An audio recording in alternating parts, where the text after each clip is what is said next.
it broadens the way that I find, you know, do I have a violent spirituality? Do I have a violent image of God? How does that play out in my thinking or in my communication? So that's the definition I kind of use for violence is try to, the students I work with really try to encourage them to think of violence as much more than just somebody doing physical harm to them.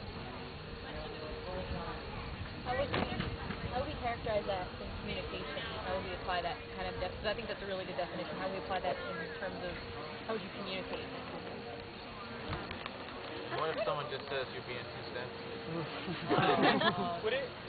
I'm kind of wondering if Right, someone like- wants to give a primer on nonviolent communication, because I think we're kind of talking on different planes. Like there is actually like a school of thought known as nonviolent communication that means something clear, and not to say like other things that we have aren't worth saying because they are, but just so that we have a common language. Would somebody like to do that primer?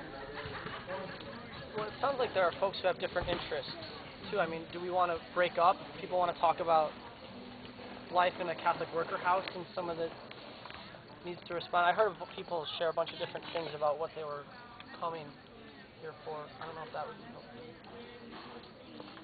I know that some people are talking more about like the physical aspect, like responding to physical violence, and other people are talking more about like emotional kind of violence. Would that be good? Well, for me, it's specifically how do I communicate nonviolence?